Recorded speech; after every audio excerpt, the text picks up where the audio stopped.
Hey, it's me again, and now it's time for that ed tech tip that you so love.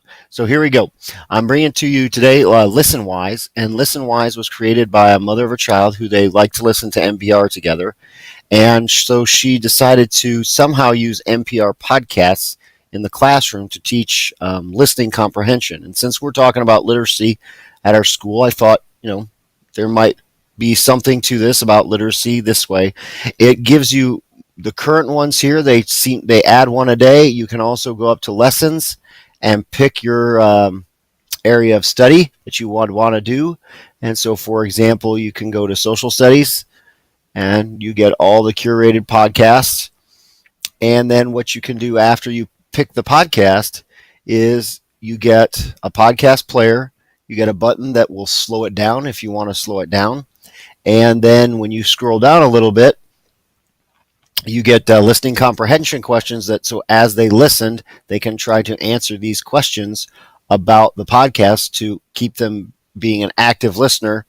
You usually get listening organizers, which is a way that they can take notes, and they do different things. If you want to see one, they'll pull up words and actions, pro-China words, actions, anti-China, and they give them ways to take notes so they can be active and listening at the same time.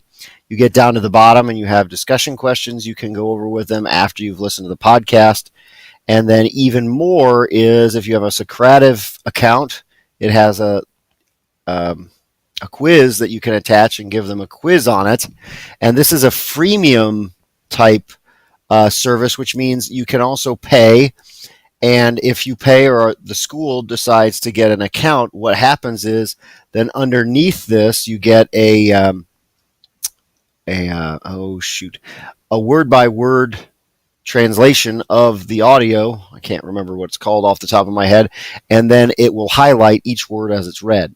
So if you slow it down, it slows down the words as it's read to help out ESL people.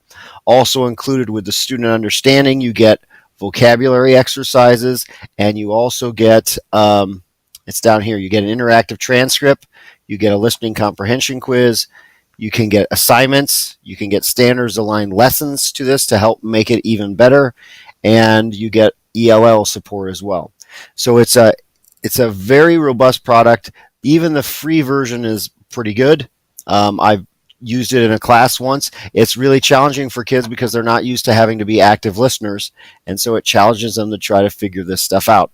So if you want, you can check it out. I will put a link to the website in the description, as well as a link to a video so you can see the premium things in action. Okay, hopefully that's not longer than about 2 minutes.